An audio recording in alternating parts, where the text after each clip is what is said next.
अब सब लोग ध्यान दो, देखो मैं जो लास्ट क्लास में डिस्कस कर रहा था केस नंबर 3, मैं आपको लेजर के अंदर अकाउंटिंग समझा रहा था डेप्रिसिएशन की, जिसके अंदर मैंने आपको लॉस वाले केसेस समझा दिए थे। तो अब हम लोग जो डिस्कस कर रहे हैं प्रॉफिट वाले केस में, ध्यान समझना, बुक वैल्यू 70,000 थी और सेल वैल्यू 90,000 है। 70,000 का असेट कितने पर सेल किया बताओ? 90, मतलब बोलो 20,000 का क्या है। अब यहां मैंने आपको एक लेजर एंट्री समझाई थी, bank to machine and to P&L, 90,000, ये मैंने आपको एंट्री समझाई थी। इस एंट्री में कोई डाउट? क्लियर था? अच्छा, मैंने आपको यह भी समझाया था कि इस एंट्री को हम लोग दो पार्ट में ऐसे ही ब्रेक कर सकते हैं। मैं मान लो ऐसे लिख दो, बैंक टू मशीन,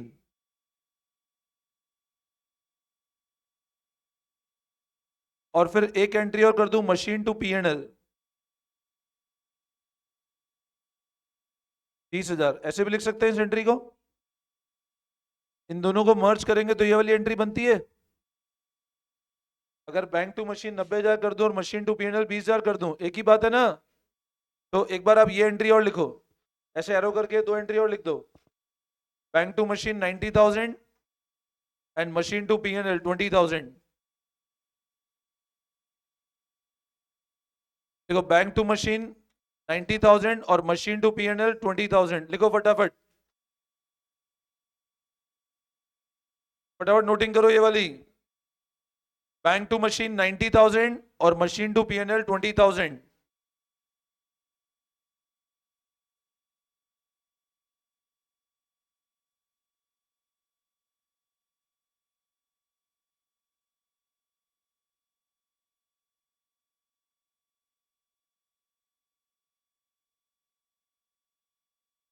ध्यान दो इधर।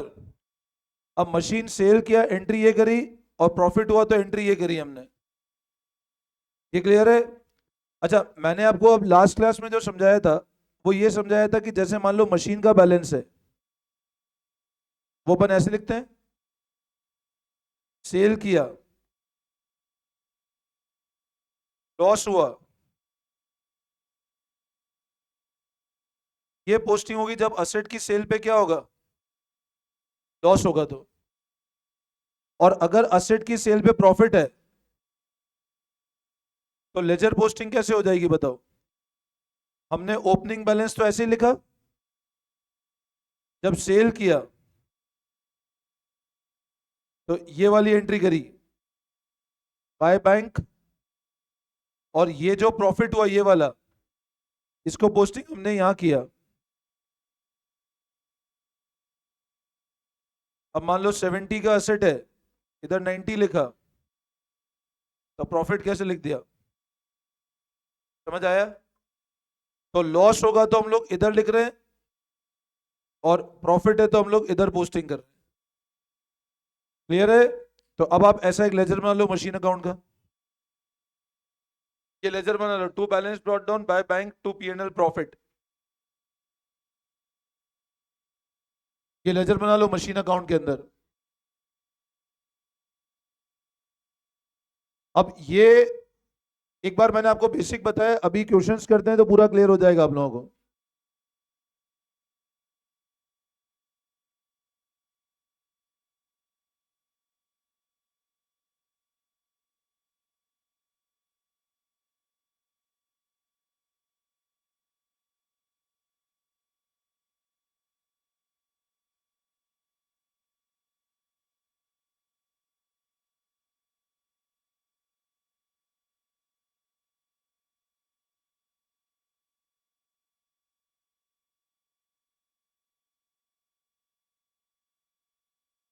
कॉपी कर लिया?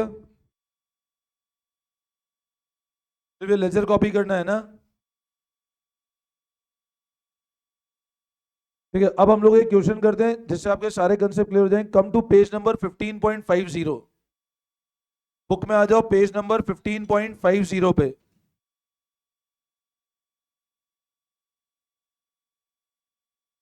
Page number 15.50। Come to page number 15.50, question number 10 पे ध्यान दो। अब है ना डायरेक्ट लेजर बनाना होगा अपने को, आप लोग सब ध्यान से समझना। Question number 10, on 1 April 2020 Gurman Toys purchase a machine for 2,40,000 and spent 10,000 on its erection। मतलब टोटल मशीन कितने की थी बताओ, ध्यान दो सब लोग। 1 अप्रैल 2020 को कंपनी ने एक मशीन खरीदी 2,40,000 की और 10,000 रुपए उसके इंस्टॉलेशन पे लगाए। तो बोलो बताओ मशीन की टोटल कॉस्ट कितने की हुई? 2,50,000। ऑन 1 अक्टूबर 2020, अच्छा अब बताओ 1 अप्रैल 2020 है भावेश, अब क्या मतलब अब चेहरे बदलते जा रहे हैं, ध्यान दो। On 1 April 2020 Gurman toys purchase a machine for 2,40,000 and spend 10,000 installation. मतलब बताओ मशीन की कॉस्ट कितने की हुई? आगे बढ़ो। ऑन 1 अक्टूबर 2020, मतलब बोलो सेम ईयर है कि नहीं है? भले कैलेंडर ईयर तो भी सेम है, फाइनेंशियल ईयर तो भी सेम है। Another machine costing 1 lakh was purchase, एक और मशीन खरीदी 1 लाख की। On 1st October 2022, the machine purchased on 1st April 2020 was sold for 143. And on same date, a new machine was purchased cost of 2 lakh. Show machine account for the first 4 financial year. अब language पे ध्यान दो। First 4 कौन से? अब बोलो financial year कहां से कहां तक चलेंगे? 1 अप्रैल से, मतलब 1 अप्रैल से 31 मार्च, ये आपका ड्यूरेशन होगा फाइनेंशियल ईयर का। After charging depreciation at 5% by straight line method. अब डेप्रीशिएशन क्या रेट पे? 5%। और मेथड कौन सा है? अच्छा बोलो स्ट्रेट लाइन मेथड का मतलब क्या हुआ? डेप्रीशिएशन किस पे चार्ज करना है हमको?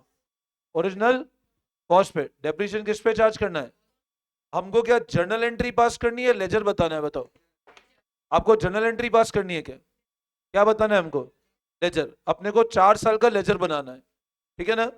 तो मशीन अकाउंट बनाना है, बनाओ फॉर्मेट लेजर का। स्केल यूज करके बनाना, ठीक है? Don't draw with free hand. Proper machine account बनाओ 4 साल का।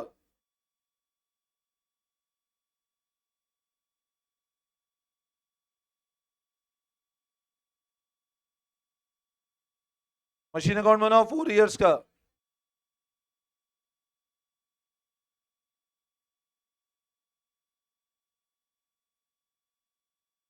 Agreement 10 to 12 lines minimum need है ना, क्यों 4 साल का लेजर बनाना है हमको।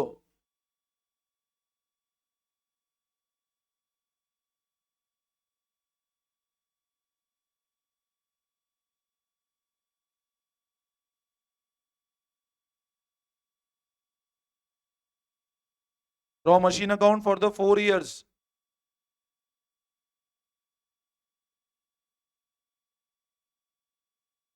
Debit and credit.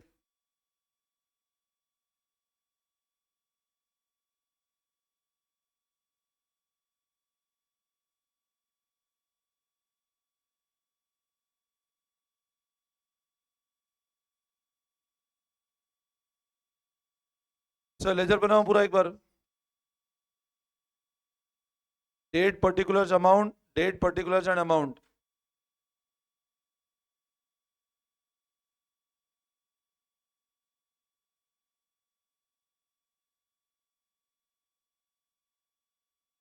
प्रेजेंटेशन बिल्कुल सही रखना। क्वेश्चन में एक जगह भी मिस्टेक हो गई फिर वापस अपन रिवर्स कैलकुलेशन करना बहुत डिफिकल्ट हो जाएगा।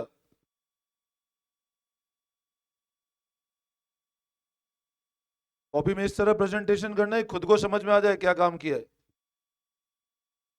सामने वाला तो बाद में समझे, पहले खुद को समझ में आ जाए, इसलिए बिल्कुल अच्छे से फॉर्मेट बनाए करना। स्टार्ट करें? ठीक है सब लोग अब ध्यान दो। देखो लगभग लगभग 10 to 12 लाइन, 4 साल का फॉर्मेट है, 10 to 12 लाइंस का फॉर्मेट बना लेना। अब पहला पॉइंट पढ़ो क्या गिवन है।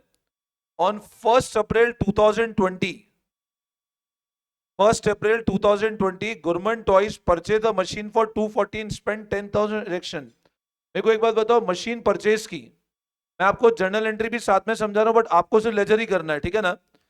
हमने मशीन परचेज किया कौन सी तारीख को? 1 अप्रैल 20 को। बोलो इस दिन क्या एंट्री करेंगे मशीन परचेज करने की? मशीन की जर्नल एंट्री क्या होगी ये बताओ। तो आप बोल रहे हो सर एंट्री होगी मशीन अकाउंट डेबिट, और अमाउंट कितना? बोलो इस एंट्री में कोई डाउट? इस एंट्री में कोई कंफ्यूजन? अच्छा अब मेरे को बताओ, जब आपने एंट्री करी machine account debit to bank 2,50,000, ध्यान देना सब लोग इधर, तो इस एंट्री की मशीन अकाउंट में लेजर पोस्टिंग क्या होगी? To bank. इस जर्नल एंट्री की लेजर पोस्टिंग क्या होगी? हमको लेजर बनाना है, जर्नल एंट्रीज नहीं करनी है। Getting my point? कौन सी तारीख को? अच्छा अपने को बोल रहा है पहले 4 फाइनेंशियल ईयर। आपको क्वेश्चन बहुत क्लियर बोल रहा है कि आपको अकाउंट पहले 4 फाइनेंशियल ईयर का बनाना है। तो पहले 4 मतलब पहला साल कौन सा हुआ? फिर 21-22, तो आपको 31 मार्च 24 तक का मशीन अकाउंट बनाना है। ये पहला साल हुआ, ये दूसरा हुआ, ये तीसरा और ये चौथा साल, पहले 4 सालों का बनाना है ना अपने को। तो बताओ इसकी लेजर पोस्टिंग क्या करूं मैं? To bank machine 1। ठीक है तो लिखें आप लोग, इधर लिखो 1/4/20, लिखो to bank M1 2,50,000, to bank लिखो M1 2,50,000।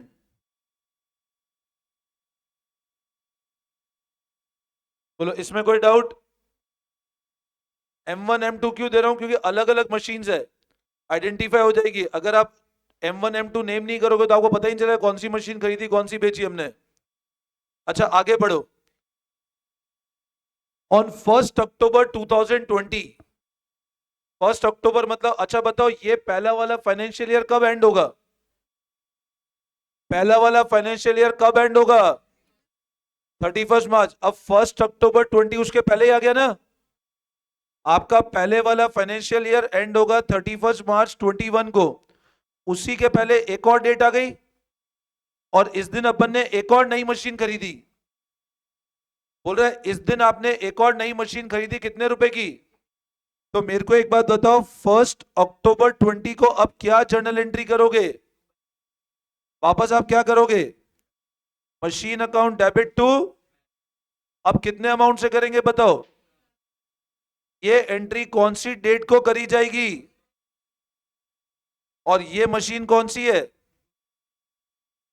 तो बताओ 1 अक्टूबर 20 को, मतलब सेम फाइनेंशियल में दो मशीन खरीद ली। अब ये इसकी पोस्टिंग क्या करें बोलो मशीन के लेजर में? टू बैंक, और क्या नंबर दे इसको? M2। तो लिखो नेक्स्ट 1/10/20 को टू बैंक मशीन 2 1 लाख।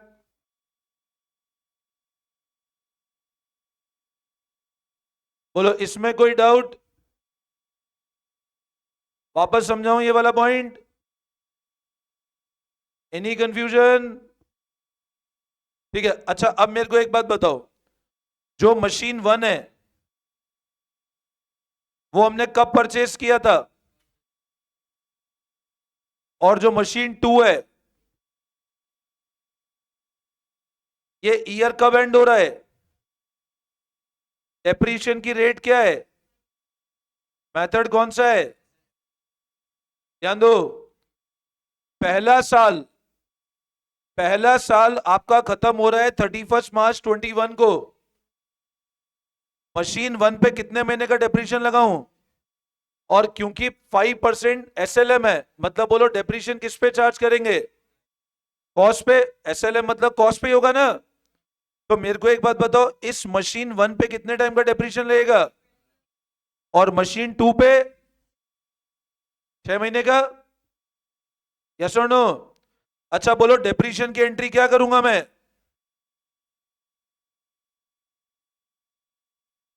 और ये एंट्री कब होगी? अच्छा इसका बोलो लेजर पोस्टिंग कैसे करेंगे?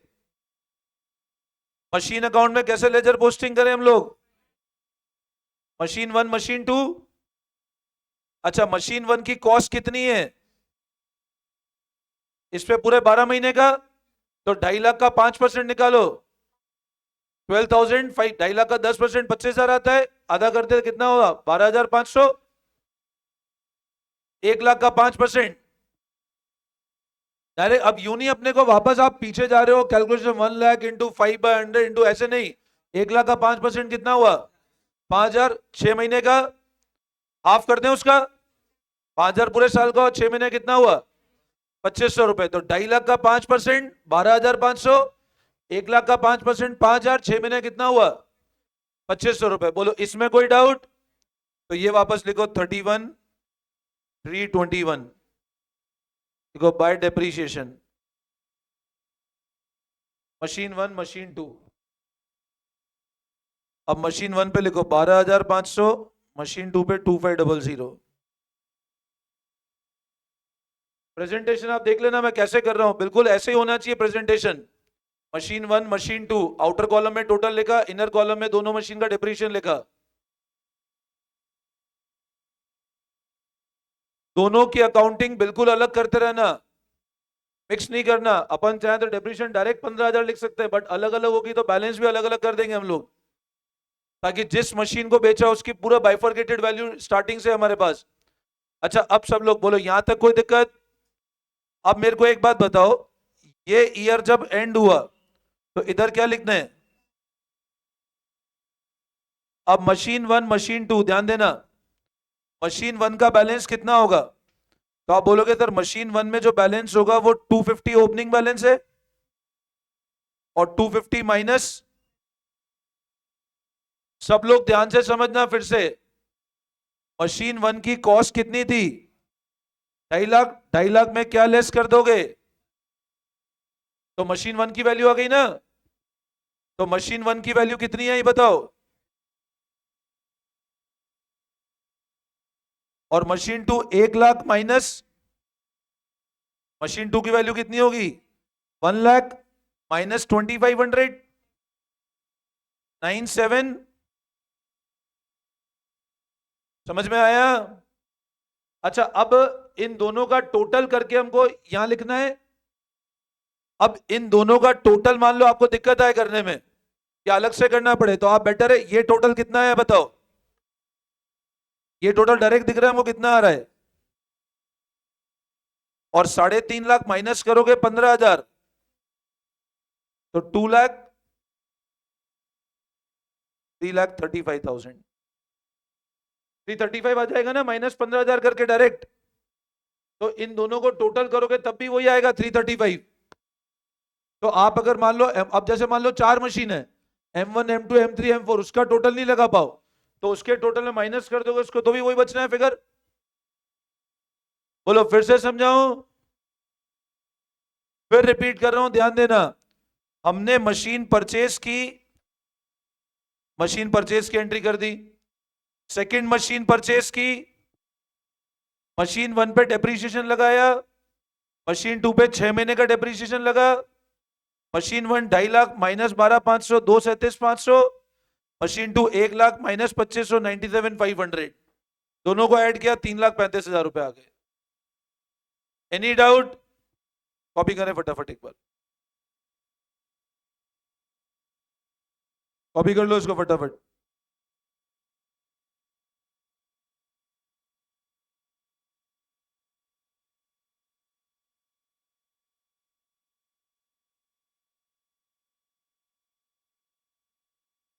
कॉपी कर लो एक बार फटाफट इसको। यहां तक कोई दिक्कत? अच्छा अब बताओ नेक्स्ट स्टेप क्या होगी? अपने को पहले 4 साल का कैरी बना अकाउंट बनाना है, अभी कितने टाइम का हुआ सिर्फ?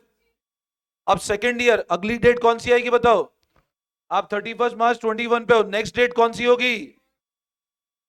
1 अप्रैल 21। 22 नहीं, अगला दिन कौन सा होगा? 1 अप्रैल। अब इस बैलेंस को क्या करोगे आगे? ब्रॉट डाउन होगा, तो अब लिखो वापस 1421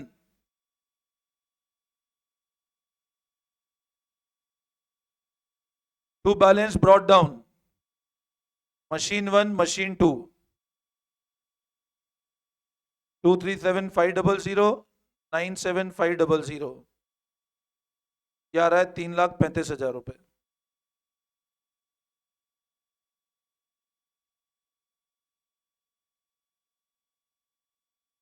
ठीक है, अच्छा अब बताओ ये वाला ईयर कब एंड होगा? Second year. सेकेंड ईयर आपने स्टार्ट कहां से हुआ बताओ, एंड कब होगा? अब इस दरमियान अगर कोई परचेज और सेल हुआ तो एंट्री आएगी, और अगर इस पीरियड में कुछ भी परचेज सेल नहीं है तो डायरेक्ट क्या चार्ज कर दोगे एंड ईयर पे? अब चेक करो, ऑन 1 अक्टूबर 2022, अब बताओ अगला ट्रांजैक्शन कौन सी डेट को हुआ था? ध्यान दो, नेक्स्ट ट्रांजैक्शन कौन सी डेट को हुआ है? तो अब बताओ क्या ये फाइनेंशियल ईयर इस वाले पीरियड में आ रहा है क्या? ये डेट, क्या ये वाली डेट इस वाले पीरियड में है क्या? अच्छा बताओ ये डेट कौन से पीरियड में आएगी? नेक्स्ट ईयर में होगा। तो आगे बोल रहे हैं 1 अक्टूबर को जो मशीन खरीदी थी 1 अप्रैल 20 को, बट वो तो अगले साल की बात है, और उसी दिन एक नई मशीन, मतलब इस साल और कुछ भी नहीं है। तो इस साल कुछ भी नहीं है तो क्या करें बोलो? डेप्रीशिएशन चार्ज कर दें। अच्छा मेथड कौन सा है बोलो? तो डेप्रीशिएशन किस पे लगेगा? अब मेरे को बताओ मशीन 1 पे आपने पहले साल भी 12 महीने का ही चार्ज किया था, मशीन 2 पे पहले साल कितने महीने का चार्ज किया था? ये फर्स्ट ईयर। अब सेकंड ईयर में बताओ मशीन 1 पे कितने टाइम का लगेगा, और मशीन 2 पे भी कितने टाइम का लगेगा पूरा? आई बात समझ में? सेकंड ईयर मशीन 1 पे भी 12 महीने का और मशीन 2 पे भी कितना? यस और नो? तो अब बताओ वापस ये ईयर एंड होता है 31/3/2022।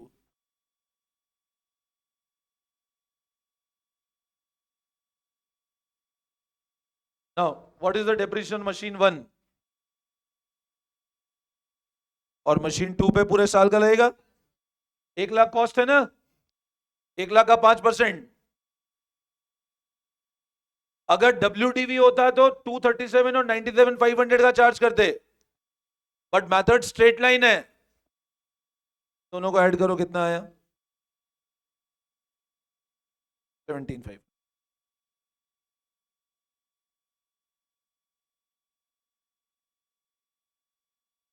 अब बताओ वापस क्या करते हैं?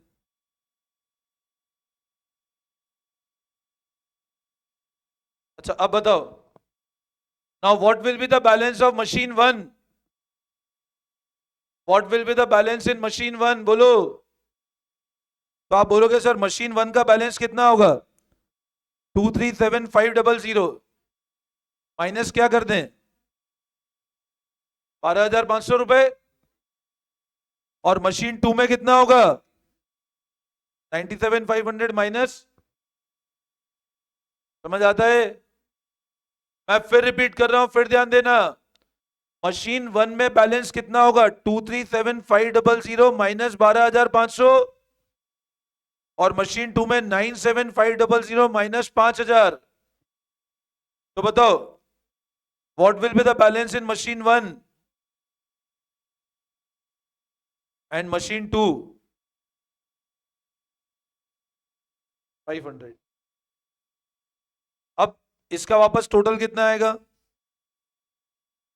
अब वापस लगता है मान लो इसका टोटल निकालने में दिक्कत आ रही है, तो उस टोटल में से इसको लेस कर दो तो वही बैलेंस सेम आएगा। तो 3,35,000 और ये आ जाएगा 3,17,500। बोलो समझ में आया?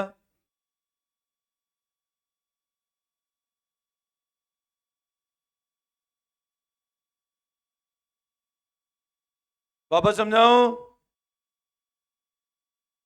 कोई डाउट? अभी अपना सेकेंड ईयर भी कंप्लीट हो गया, फर्स्ट ईयर बिल्कुल क्लियर है? Any doubt in first year? Second year का क्लियर है बिल्कुल?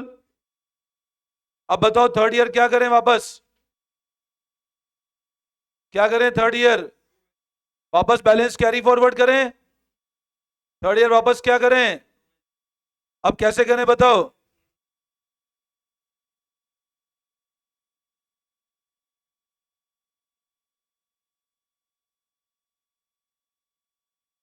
मशीन वन का कितना है?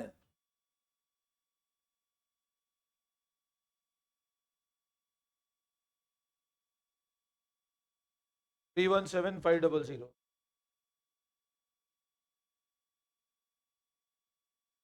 लाइन एक्सटेंड कर देना अकॉर्डिंगली, है ना? फॉर्मेट कम पड़ रहा है तो इसको एक्सटेंड कर देना लाइंस को। बोलो यहां तक कोई डाउट? अच्छा अब आगे पढ़ो। अब सब लोग इधर ध्यान देना वापस। ऑन 1 अक्टूबर 2022, सबसे पहले बताओ ये वाला ईयर कब स्टार्ट हो रहा है? अब ये वाला ईयर स्टार्ट हुआ 1 अप्रैल 2022 को। ये एंड कब होगा? 31 मार्च 23 को। ईयर कब एंड होगा? अब बताओ 1 अक्टूबर 2022 इसी बीच में आएगा। अब लैंग्वेज पढ़ो। 1 अक्टूबर 2022 को वो मशीन जो परचेस कब किया था हमने, उसको इस दिन भेज दिया। 1 अक्टूबर 2022 को वो मशीन जो परचेस कब किया था उसको आपने सेल कर दिया। मतलब बोलो 1 अप्रैल 20 को M1 थी या M2? 1 अप्रैल 20 को चेक करो। 1 अप्रैल 20 को कौन सा था? अब M1 को हम सेल कर रहे हैं और कितने पर बेचा हमने? 1,43,000। तो जब भी सेल हुआ तो प्रॉफिट लॉस निकालना पड़ेगा। अगर आपने सेल किया तो क्या कैलकुलेट करना पड़ेगा अपने को? यहां तक कोई डाउट? अब मेरे को एक बात बताओ। अरे यार देखो, अब 1 अप्रैल M1 की वैल्यू ये थी। आपने बताओ सेल कौन सी तारीख को किया? तो क्या मैं 225 से कंपेयर कर लूं क्या? 143 पे बेचा, कौन सी तारीख को बेचा? तो मेरे को बुक वैल्यू कौन सी तारीख की चाहिए? 1 अक्टूबर की चाहिए ना। ये बुक वैल्यू कौन सी तारीख की है? तो मतलब कितने टाइम बाद? अप्रैल मई जून जुलाई अगस्त सितंबर पूरा हो गया, मतलब कितने महीने के बाद? तो मेरे को बताओ बुक वैल्यू कौन सी तारीख की चाहिए? 1 अक्टूबर की चाहिए, तब जाके तो प्रॉफिट लॉस निकाल पाऊंगा। मतलब बोलो M1 पे कितने टाइम का डेप्रीशिएशन और लगाऊं मैं?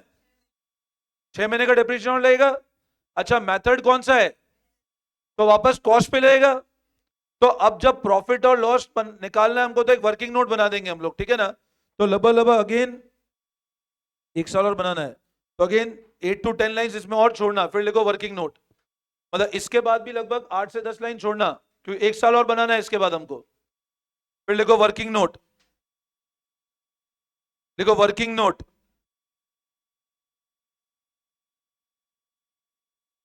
8 से 10 लाइन छोड़ के लिखो वर्किंग नोट। देखो प्रॉफिट ऑब्लिक लॉस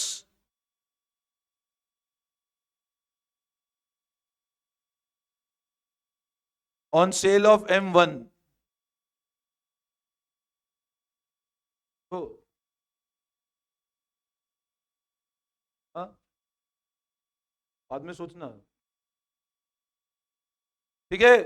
प्रॉफिट और loss on sale of M1। अच्छा अब बताओ इसको बेचा कब? तो लिखो डेट ऑफ सेल। तो हमको बुक वैल्यू उसी दिन की निकालनी पड़ेगी। तो बुक वैल्यू एज ऑन। अब बताओ 1 अप्रैल 22 की बुक वैल्यू कितनी थी? ये अपन ने निकाल रखी है यहाँ पे 2,25,000, ये रही वैल्यू। ये 2,25,000 दिख रही है। तो इसके आगे निकाल लूं मैं, अब कितने टाइम का डिप्रीशिएशन और लगा दूं? तो लिखो लेस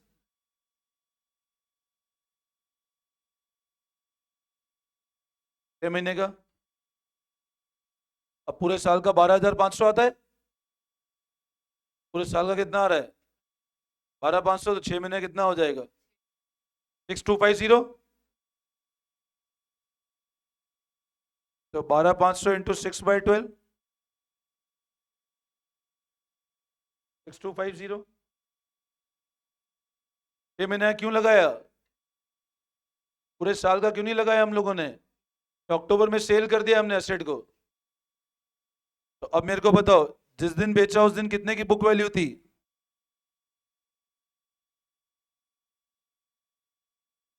218,750। माइनस कर दो इस वैल्यू को। इस 2,25,000 में 6,250 माइनस करो तो आएगा 218,750। यहां तक कोई डाउट? क्लियर है बिल्कुल? अब इतनी वैल्यू का एसेट कितने पर बेचा बताओ? What is the sale value? 1 lakh. तो लिखो सेल वैल्यू।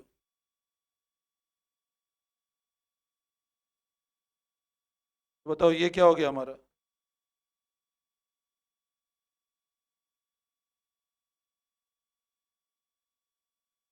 ये आएगा 75750।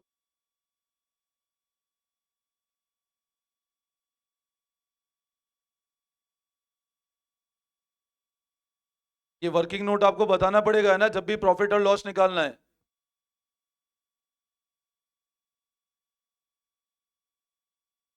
बोलो इसमें कोई डाउट?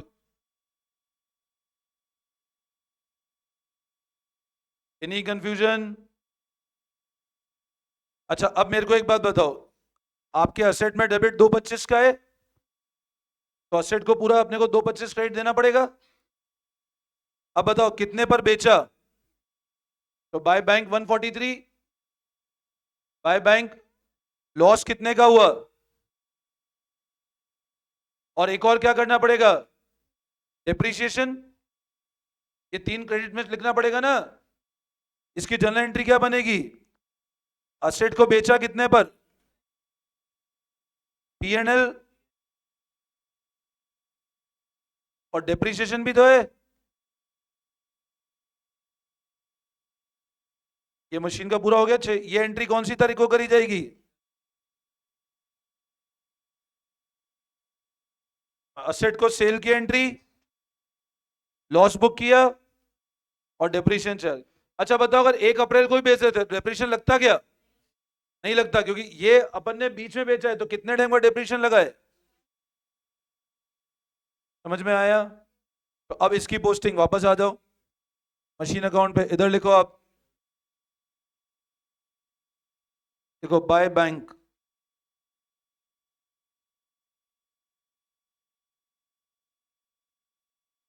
फिर लिखो बाय डिप्रीशिएशन।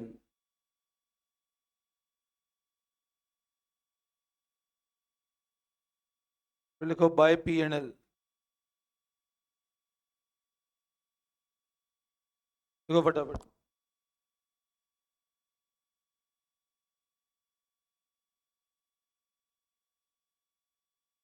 अब मशीन 1 नहीं जाएगा बैलेंस में, ध्यान रखना। अब जब बाय बैलेंस शीट लोगे तो मशीन 1 नहीं आएगा, मशीन 1 तो हो गया है पूरा खत्म।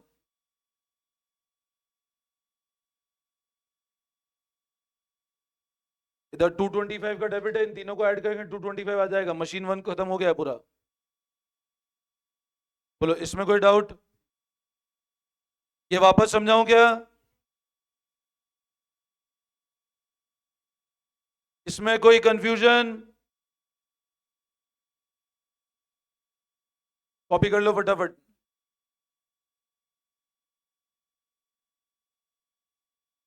अच्छा अब क्या बोल रहे? And on the same date a new machine was purchase for ₹2 lakh. और इसी दिन मतलब एक और नई मशीन खरीदी, कितने की? कितने की नई मशीन खरीदी? 2 लाख। अब ये M3 हो जाएगा। ठीक है, तो अब क्या करें? वापस इसके लिए टू बैंक। तो लिखो तो 2 बैंक, मशीन 3 2 लाख रुपए।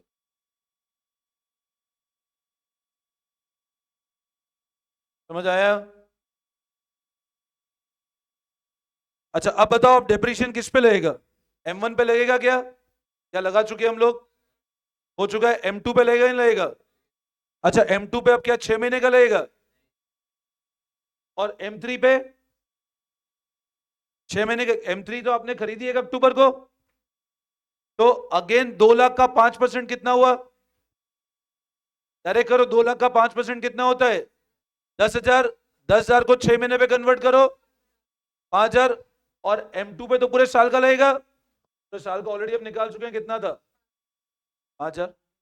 अब बताओ ये ईयर कब एंड होगा? तो 31 मार्च 23 देखो, बाय डेप्रीशिएशन। अब मशीन 2 पे कितना बताओ? 10,000 रुपए आया। मशीन 3 पे 5,000 क्यों लगाया, समझ में आया ना? मशीन 3 पे YVF charge only for 6 month, clear है? क्योंकि हमने मशीन को परचेज किया था 1 अक्टूबर 2022 को, and depreciation will be only from 1 October till 31 मार्च 23।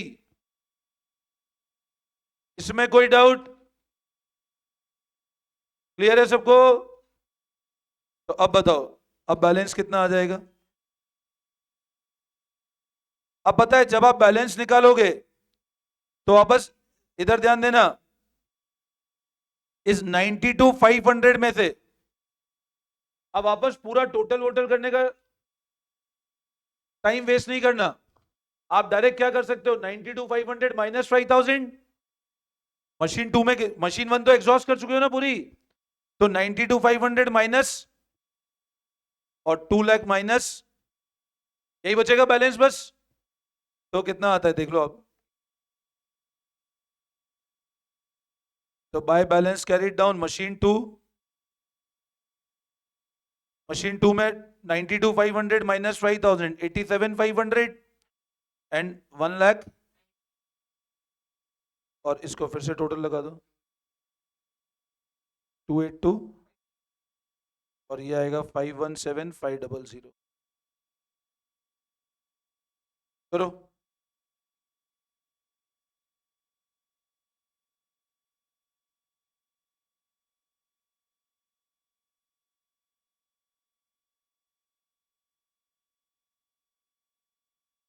ये हो गया मशीन 2 और मशीन 3 का। ये अभी 3 साल हुआ, 1 साल और बनाना है अपने को ना, फर्स्ट 4 इयर्स है अपने।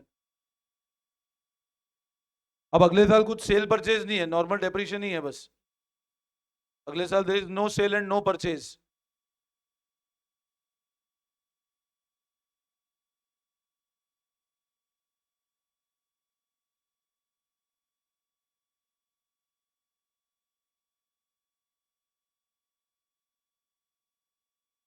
कॉपी कर लिया?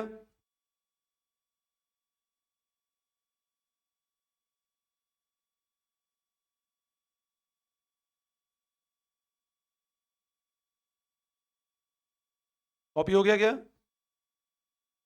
अब वापस कैरी फॉरवर्ड कर दो इस बैलेंस को।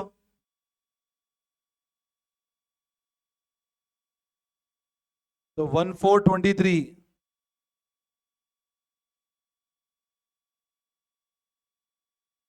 मशीन 2 में कितना आएगा?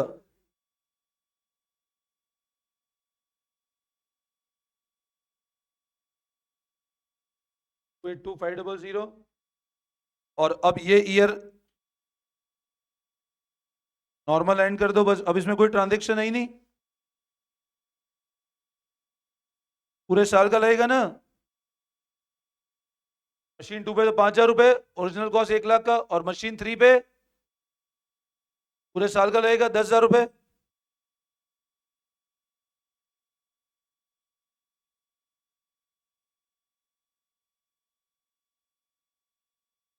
बाय बैलेंस कैरीड डाउन,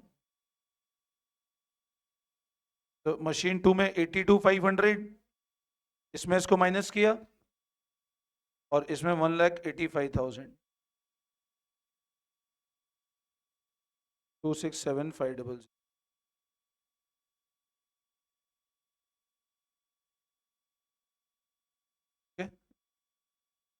पूरा कंप्लीट हो गया वो। क्वेश्चन टफ नहीं है ना, सिर्फ लेंदी है। 10 नंबर का तो फाउंडेशन एग्जाम में तो आता है, 10 नंबर का आता है। अभी तो ये स्ट्रेट लाइन है, डब्ल्यूडीवी है तो और कैलकुलेशन टेक्निकल हो जाएगी। डब्ल्यूडीवी में तो फिर आपके पॉइंट्स में फिगर आना चाहिए, इसमें तो डेप्रिसिएशन अमाउंट हर साल 5-5-10 आ रहा है। डब्ल्यूडीवी में तो आप उस वैल्यू का निकालोगे, बार बार उस वैल्यू का निकालना पड़ेगा। डब्ल्यूडीवी मेथड में कैलकुलेशन और ज्यादा बढ़ जाएगी अपनी। बोलो समझ में आया?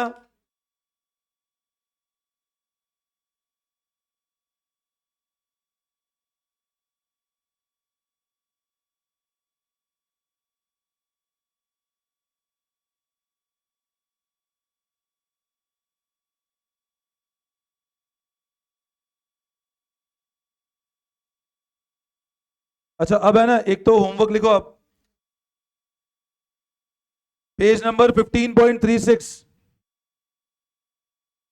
Page number 15.36।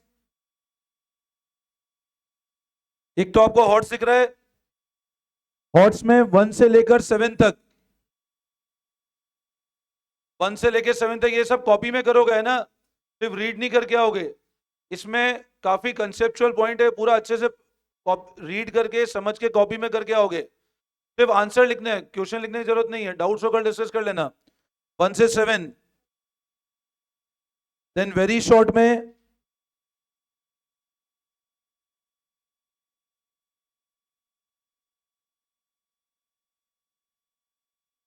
वेरी शॉर्ट में 1 से लेकर 16 तक, 1 से 16 तक सिंपल थ्योरी है। डिप्लीशन, डिप्लीशन पढ़ाना बाकी है, ठीक है, 9th कर लेना, वो मैं कल बता दूंगा, ठीक।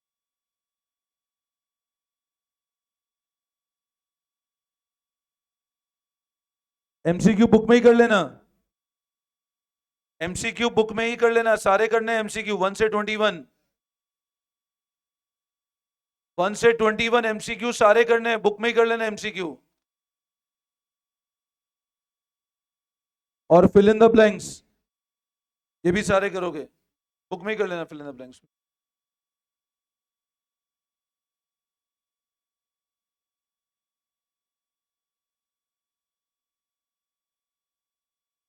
ये पक्का कर लेना होमवर्क एक बार, ठीक है ना?